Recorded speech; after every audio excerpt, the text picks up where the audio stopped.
Everyone, কেমন আছো তোমরা সবাই? আশা করছি খুব ভালো আছো। আমিও কিন্তু অনেক ভালো আছি। তো দেখো, সন্ধ্যাবেলায় সবাই মিলে চলে এসেছি নাজিরপুর মেলাতে।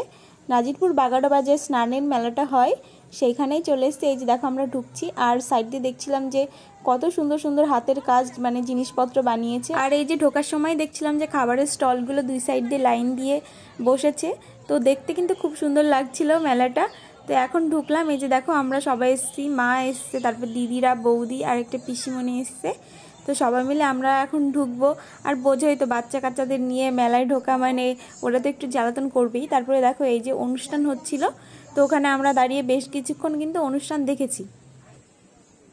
বাচ্চা বলতে তোজো, এই দেখো তোজো খুব জ্বালাতন করছিল, মানে এখনও তো অনেক ছোট, তেমন কিছুই বোঝে না। তো দেখো এই যে আমার মা, সবাই আমরা এখানে দাঁড়িয়ে আছি। আর আমি তো এই মাসটা নিরামিষ খাবো, মানে বৈশাখ মাস, তো মেলায় তেমন কিছু খাবো না, শুধু মেলাটা একটু ঘুরে দেখবো এটা ভেবে এসছি। আমি এসছিলাম মনে হয় আগের বছর দিনের বেলায়, তখন দোকানগুলো খুলেছিল না, মানে আমার সঠিক মনেও পড়ছে না যে আগের বছর এসছি না তার আগের বছর এসছি।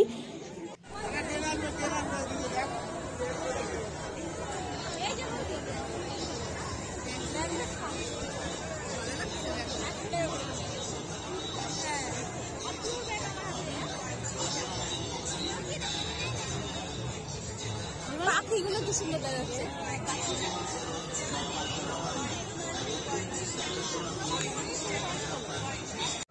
দেখো মেলায় কিন্তু চেনা জানা অনেকের সাথেই দেখা হয়েছিল, কিন্তু সবার সাথে কথা বলা হয়নি, কারণ প্রচণ্ড ভিড় ছিল। মানে দূর থেকে দেখতে পাচ্ছিলাম, কিন্তু ভিড়ের ঠেলায় মানে তার কাছে যেতে পারছিলাম না, এরকম একটা ব্যাপার।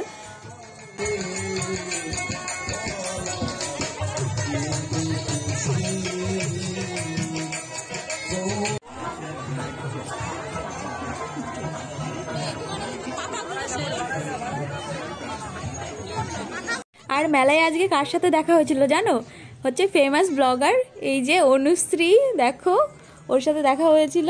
তো আমি প্রথমে দেখিনি, আমার একটা বৌদি মানে সাথী বৌদি দেখালো যে দেখ অনুশ্রী বসে আছে ওখানে। মানে আমরা অনুশ্রীর ভিডিও দেখি, তোমরাও হয়তো দেখো অনেকেই। আর এই যে দেখো তুতুন বুড়ি, আর সাথে কিন্তু অনুশ্রী দি ভাইয়ের হাজব্যান্ডও ছিল। এই যে দেখো দাদাভাই ভিডিও করছিল, আমরা অনেকক্ষণ ধরেই কথা বললাম। কি বলো তো, ভিডিও তো দেখি ভালো লাগেই, কিন্তু সামনে থেকে দেখে আরও বেশি ভালো লাগলো। আর সত্যি এত ভালোভাবে মানুষের সাথে মিশতে জানে।